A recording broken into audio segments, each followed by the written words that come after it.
Welcome to Environmental Law Explored, a podcast series, the podcast of the American Bar Association section of Environment, Energy, and Resources. SEER is a member organization whose mission is to foster the success of a diverse community of environmental, energy, and resources lawyers, advisors, law students, and decision makers, and provide a premier forum for the exchange of ideas and information. Hello, and welcome to the second installment of the ABA SEER In-House Counsel Committee's podcast series. My name is Peter Keays, and I practice environmental law at Hangley Aronchick in Philadelphia, and I'm really excited to be the host of today's podcast. So the point of this series is to provide an inside look into life as in-house counsel through interviews with various in-house lawyers. It's our hope that these conversations will provide helpful insights to other in-house counsel, as well as lawyers considering making the move in-house, and lawyers in private practice who deal regularly with in-house counsel. Today's podcast is titled New to the In-House Role, the Biggest Challenges and Greatest Rewards. I'm very happy to be joined today by my friend Keith Tashima. Keith is Environmental Safety and Health Counsel at Lockheed Martin Corporation. As you may have guessed from the title of the podcast, although Keith has been practicing environmental law for over 20 years, he only recently moved in-house.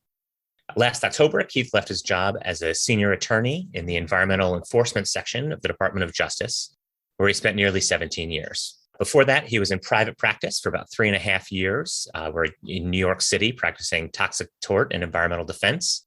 And before that, he spent 2 years as a law clerk in the Eastern District of New York. And he was a teacher in a previous life. So Keith, welcome. We really appreciate you taking the time to share your thoughts and reflections on the past 9 months of your professional life. Thank you, Pete. And it's great to be here. Thanks again for the invite. And I'm looking forward to talking about this subject today. It's very interesting. And as I thought about it, this is a very personal journey in a lot of ways. And I do hope that because you all are focusing on sort of human interest stories with this podcast series, that people appreciate that, I'm probably the hero of my own story, right? But I do hope that as we get through the conversation today, people understand that they may see similarities in their own experiences or just the way they frame their own career trajectories. And I hope that your audience gets something valuable out of this experience. So I'm looking forward to speaking with you. Absolutely. I have no doubt they will. So just to sort of kick things off, I thought it would be helpful if you could just sort of run through, your average day at DOJ versus your average day now. How has your life changed on a daily basis? I think one of the biggest changes is just the difference between moving in-house from being focusing on litigation, right? And I think in litigation, it was easy to kind of just focus on a handful of issues for really long periods of time, focusing mostly on externally driven deadlines. And really, because when I was at DOJ, we were, pursuing PRPs or regulatory violations through litigation or negotiations. I personally felt a lot of pressure to be pushing all day long. And now things are a little bit more of a sort of a pull scenario in terms of I have internal client contacts who come to me with questions, and they can range all over the map, literally from, issues that arise in New York State or Colorado, California, or Texas. And you could be sort of presented with questions that arise from ongoing operations or discontinued operations that come in all shapes and sizes. And so the balance between external and internal push and pull has changed quite a bit. And then, of course, the subject matter has changed really dramatically. I think another thing that I've noticed is that there's a significant amount of time that goes into supporting internal controls and compliance within the company. Mm-hmm. It's really nice to be pulled in and be part of a sophisticated and mature compliance structure that exists within the company. And it's really interesting to see that happen and see how that plays out, and very rewarding. So those are probably the biggest differences that I've noticed in the first couple of months. Got it. Great. Well, that's great.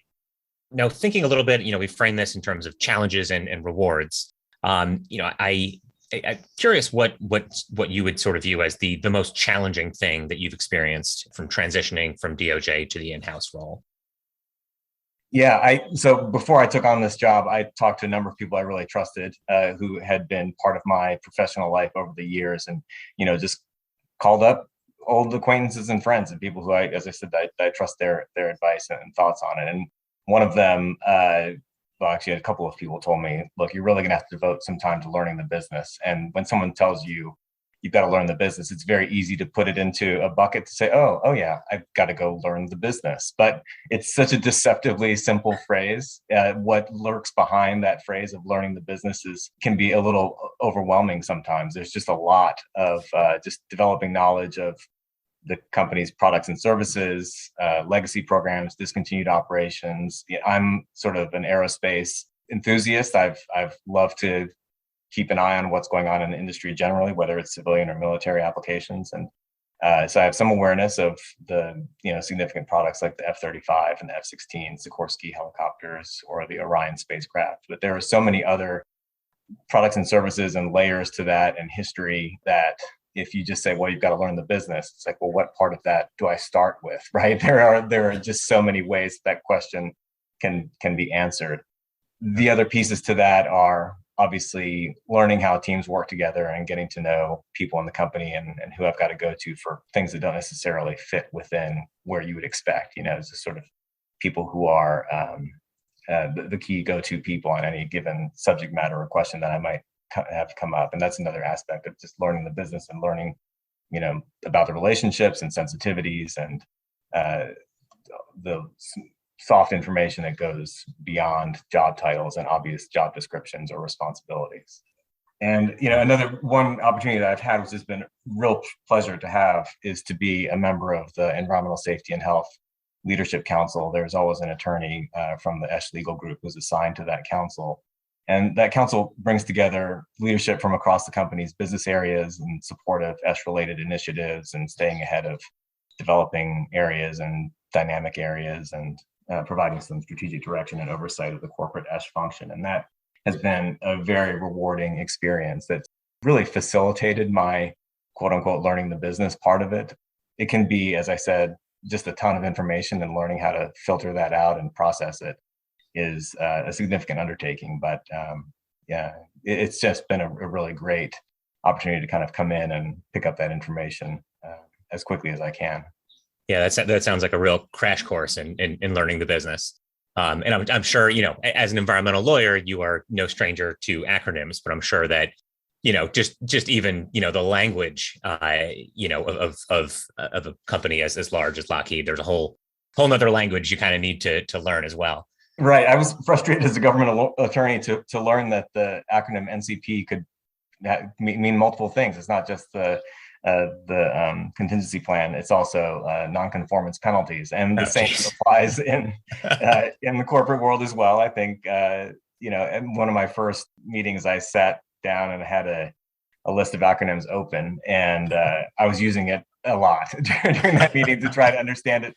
And just understanding that that's a very different task from internalizing it and making the knowledge useful, right? So there are phases, and you've got to just be patient with your learning process and continue to apply yourself to really try to learn the business as effectively and as quickly as you can.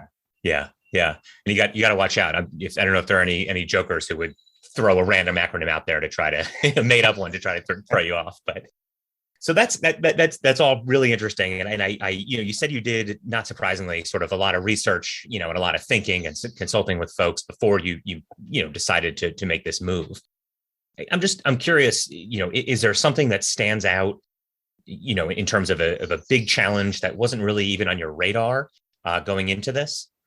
Yeah, I think I suggested a little bit about what that might be in my prior reflection on your earlier question, but it's really the volume of new information has been very, very surprising. And I was off for about a week in between jobs. I left DOJ in early October. I started at the company about 10 days later. And around that time, I was just doing a lot of reading online about making a transition in your legal career, because I hadn't done it for 16 years. Had been the last time before that I had actually done it. And there's obviously a wealth of information out there, but there was one really great tip that I came across that's helped me immensely, which is really to, in the first year or so, or a couple months, certainly, of a new job, try not to plan anything that's too mentally taxing or challenging in the evenings, to just allow yourself, and the way I think of it is in terms of allowing your brain to catch up with everything that's been thrown at you during the day and kind of index the information that you've been exposed to. especially when you're trying to learn a bit about the industry as well. I mean, I devote a couple of minutes every day trying to figure out, okay, what are our business partners doing? What are our clients interested in, and our customers, and that can just be a lot to kind of process, much less try to keep ahead of a rapidly developing area of environmental practice. And I do think it's important to give your brain that time to kind of literally index the information and put it in perspective. And also, when you start a new job, what can be exhausting is that all the information is new and no one is really telling you. I mean, they are telling you like the critical information that's super important, but you're getting a lot of information. It's all new.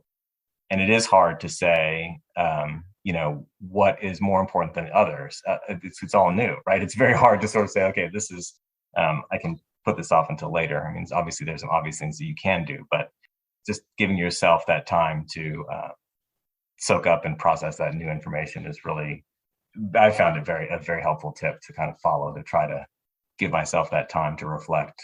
And I try to do that once every couple of weeks as well. Just kind of flip through my sent email box and my notes and just kind of process everything that I've seen to get a better sense of, what my work has been like and how to process it and draw lessons from it.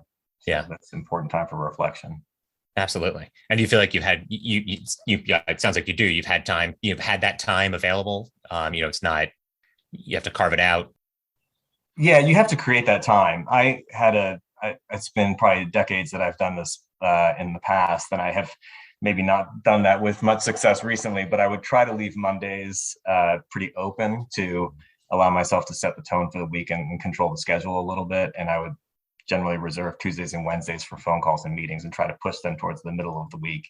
And I would also free up sort of the end of the week to work on larger research or writing projects, and try to do that if I can. Of course, that's one of the rules that you break more often than you adhere to. But just to give a sense of like, okay, I do have some control over my schedule. I can kind of try to keep the tempo or the ebb and flow of any given week at a rate that's manageable. And of course, there are things that things will go sideways and that goes out the window. But at least having that approach gives me sort of the set of expectations for myself about when I can find that time to reflect. I think it's really important to reflect on and to think deeply about issues or problems that you're facing. Yeah. Yeah, absolutely. So just on the flip side, is there anything that you found to be, surprisingly great, about the job that you didn't necessarily anticipate going in?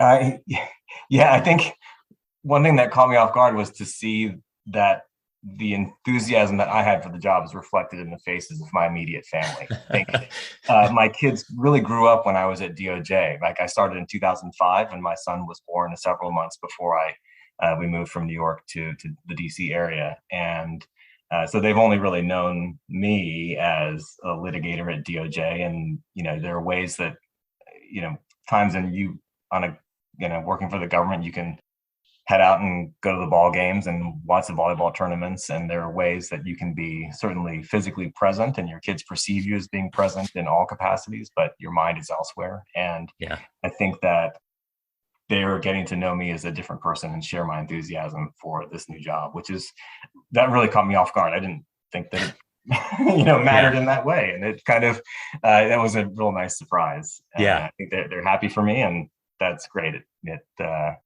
Because being a lawyer can be a very engrossing job and commanding of all of your attention. And it's nice to know that your children and spouse or significant other can share with you and your enthusiasm for the work that you do. That's awesome. That's really great. And that actually kind of touches on something else I wanted to ask you about that. I think sometimes, obviously we all work hard, but we do have lives outside of the law.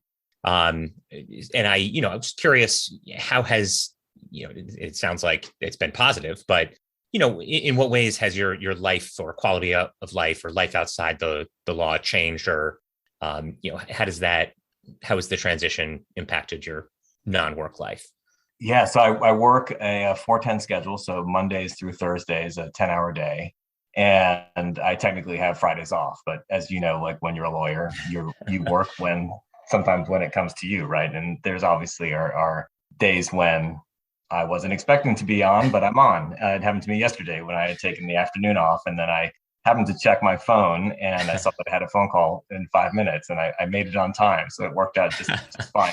But I do think, what I think is nice about my experience at the company so far is that people really respect that to the extent that they can. Obviously, there are pulls that you get from outside counsel on a Friday afternoon, and of course, you've got to address that. But what it does, and talk about ebb and flow, it gives me a sense of like, okay, I can use my Fridays for something productive. I've been volunteering at a food pantry in the mornings on Fridays, and then try to use the afternoons to either spend some time with my kids or go do something different, and not to blow my Fridays on getting ahead on the errands. I really don't want to do that, but really try to view that as a gift. And that really helps a lot with work-life balance. I think obviously that opportunity is available in government as well, but it's there are lots of other people working on those days when you might be on an alternate work schedule, and you might have a day when you're away. But as I unfortunately probably did to people I was working with when they were off, I would send them an email on their day off and say, please, if you can get to this when you get back. That doesn't really happen so much. I mean, obviously it does happen, but it's not the volume of emails that are awaiting you when you arrive or dial back in the next day that you're on. So that's been a real blessing, and I really try to view those Fridays as a gift, and that's been nice. That's great. Excellent. So we're veering into the sort of the rewards, but I just want to jump back to sort of the challenges for a little bit longer. So I imagine you find yourself working with in-house contacts who've been working with other in-house Lockheed attorneys, possibly for years or if not decades, and you're the new guy. So I'm just curious how you've gone about managing, the transfer of work from other in-house lawyers, establishing yourself and building relationships with folks internally and externally.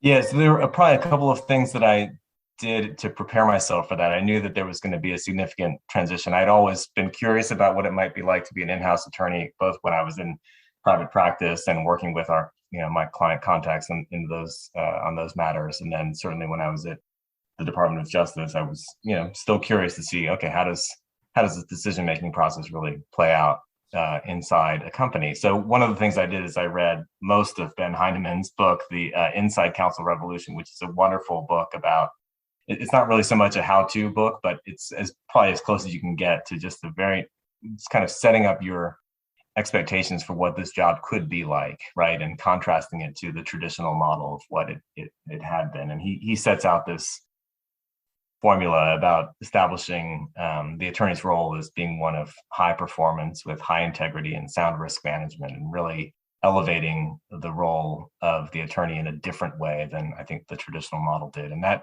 really helped me orient myself to like what might the expectations be of me when I arrive. And that also helped me adapt what I've kind of called my all-in mindset to say like, okay, I've got to try to hit the ground running as close to day one as I possibly can and really do the job that I was hired to do. I've been a lawyer for over 20 years, and some of that comes easily to me because it's, it's the kind of thing that the legal work is the legal work. But then there are all those other aspects of this job, some of which we've talked about earlier when we talked about learning the business, that I knew that was going to be a challenge. I just didn't realize, how significant that learning curve and how steep it would be. And I've also engaged a bit more in some bar-related activities, and that has helped me adjust as well. It's a tool for kind of benchmarking experiences with each other when you participate in an in-house counsel conference call and just kind of get a sense of what other approaches people have taken to, just general scenarios that are discussed. And that's really helped quite a bit as well. It's important activity. One note is that I had, this is a really kind of a funny experience. I was talking about this new job, and I had, I guess, suggested or implied to this person, a friend of mine at the gym, and we were talking, and I said, I started to talk about how it was a little bit challenging because I was starting a new job in the middle of a pandemic. And he kind of stopped me short and took me a little bit by surprise, but it was really a great learning experience for me. He said, well, look, how many other people are doing that right now? He's like, why is that even an issue? And it really made me think and question that frame of mind that I had approached, that, okay, this is going to make it more difficult. It's actually not more difficult. It is what it is, right? Yeah. And your ability to connect with people in spite of being in a pandemic is up to you. And it would probably just to try not to think about that as a stumbling block in my head and really clear it out. And that was pretty jarring, I have to say. Yeah. It's early in the morning. I'm at the gym, working alongside and trying to make some small talk. And kind of, that was really a nice kick, I have to say. It was helpful in getting my mindset recalibrated. So, that was a little bit of gym wisdom. That's great. That's right. Some gym wisdom. That's great. So moving, shifting back to sort of the upside, the rewards. So, I obviously, for any lawyer in-house or private practice or government, obtaining the best possible outcome and giving the best possible advice to the client is the ultimate objective. But just kind of digging a bit deeper than that, curious what you think success looks like in your current role, and how, if at all, does that differ from the way you viewed success in your previous roles? Yeah, I mean, I think I would definitely see success as when employee comes to me in the first instance to help them solve a problem or talk through something, and that's an indication of one, that I've established my visibility and communicated my perceived value. And I also have this, there's this thought that I used to believe that lawyers inside corporations tend to be known as people who will slow things down or tell a client that you can't do something. Yeah. And you have to really break yourself out of that. And I think that can be, once you break yourself out of that particular mindset, you open yourself up to saying, okay, this person might be really helpful to me as a problem solver, or help me stay out of problems and let me get ahead of things and try to loop Keith in early. And so there's a bit of, I wouldn't say it's really sort of marketing or advertising, but there is a bit to say, to remind people, I am here for you. I have some value I can bring to you. And just, they should know that I'm available. So I think success will really be when I feel that happening more naturally and more frequently, where people just come to me and they, that there's been some trust built there and established a track record. So I'm assuming that will take time. Absolutely. Yeah. That's certainly what I'm hoping will happen. Yeah. So, it's only been, about 9 months, but I'm wondering if something sticks out in your mind as, a particularly rewarding, positive experience, or, the moment when you kind of felt, okay, I think I got this. Yeah, it's happened a couple of times already, and talking about coming to a job in-house after having been a lawyer for over 20 years, there are certainly some questions that someone will ask of you, and you kind of just know the answer, right? It's not all that challenging, and yet someone, for whatever reason, often very good reasons, were feeling like, oh, I should go consult with the attorney on this. It's not like they were lacking confidence, but they just wanted a bit more. Give me another read on this, or give me your gut feeling on this. Is this going to work out? Is this okay, or just a reasonable approach? And it's happened a couple of times when I feel like, oh, okay, I actually have some good advice to give you, and I've been, all those years of being a litigator kind of paid off, and that's a skill set that's freely transferable. And then I was like, okay, yeah, actually, I feel like I could probably do at least that part of this job while I'm learning the other parts of it that where that skill set as a litigator may not allow you to transfer the skill so immediately or so naturally. But it's happened a couple of times, and it's kind of nice to feel like, okay, they may not have gotten stuck, but they can certainly move forward, right? It's something where there are a lot of subject matter experts at the company who know the regulatory, frameworks extremely well and are real experts and professionals. And yet they will have a question or a concern or just want to run something by you, and to be able to help them through that is great. So that's really rewarding. And I think that's probably one of the main attractions for why I wanted to pursue an in-house job. Someone can tell you what that might feel like, but when you experience it yourself, it means something very different. Yeah, absolutely. That's great. Well, I don't want to take up too much more of your time, but just a couple, final questions. Now, I'm sure there isn't really a single answer to this, but just curious if there's any advice that you can provide to outside counsel who's working with a new in-house counsel. And I'm asking for a friend here. So, how can we best help new in-house counsel, to do their jobs, and what advice would you provide to outside counsel?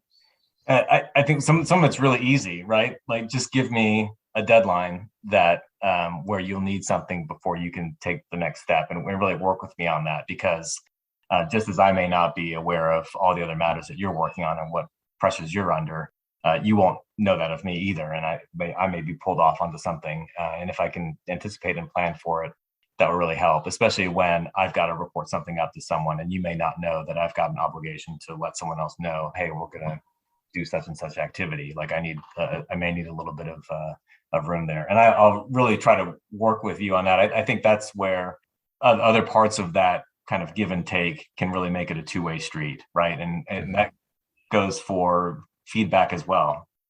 I want to really engage with outside counsel and make sure that we know and trust each other well, and build a good relationship so that we can really disagree in a robust conversation if it has to be. That's how I think we'll get to a better work product, and that will help us all stay more informed in terms of strategic options, our positions on the merits, and that kind of thing, and to really help connect as a team.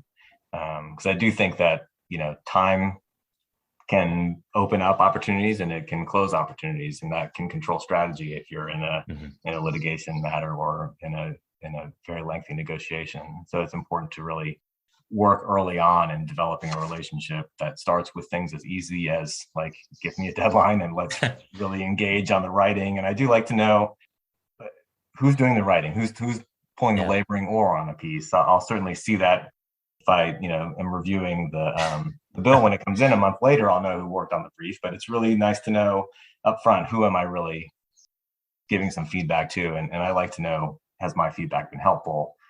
Is there, let's have some give and take on that. And it helps me do my job better. I hope it helps us work more effectively as a team together. So that's sort of what I've picked up so far. Okay, I'm jotting down notes furiously. Great. So, final question, just curious more generally, do you have any parting thoughts or any advice or anything we didn't cover for very new in-house lawyers or lawyers considering moving in-house? Yeah, I think one that I've learned is that people will come to the lawyer with a question thinking that it might be a legal question. And so what I've reminded myself to do is to listen for what I would call the actionable legal question. What have you posed, or what facts have you presented to me that make me feel like I have some legal value to give to you, or to help decide this question? Because a lot of things, it may not necessarily be there. There may not be a legal question in the problem that's presented to you, or the way it's presented to you. If an employee comes to you, they may be thinking of it as a legal perspective. So let's say, I'll call the attorney, but it may be that the resolution of that issue could be an HR issue, a referral to an employee assistance program, could be an employment law issue, the solution may be elsewhere, but it doesn't mean that you can't give some, non-legal thoughts on what's been presented to you, or help someone kind of navigate something. Because I think that's one thing that lawyers are able to do, is to break down problems and help people understand them, whether it's a legal question or a business question or whatever it may be. And that's some additional value that you can help someone with, especially if you happen to be have established that trust, where someone will come to you and say, okay, I trust him, I'm going to go to him with my question, not sure how to navigate this thing. Maybe just talking it through and getting a gut check on it will help me, and as the employee, know what step to take next. So that's what I would do. I mean, I think I've employed that a couple of times already, where it's like, okay, do I even really have a formal role here that fits within my job title? Maybe not the legal solution. That may not be what you're actually asking me for, but let's talk it through. Yeah. Just being a general resource and value added. Right. Yeah. Right. Great. Excellent. Well, Keith, thank you so much. This was really great. I had fun, learned a lot, and I'm sure that our listeners will too. Great. Thanks for having me on, Pete. Great. Thank you. All right. Bye-bye. We hope you enjoyed today's episode. To learn more about our section, please visit our website at www.americanbar.org/enviro. Please check where you found us for future episodes. Thank you for listening.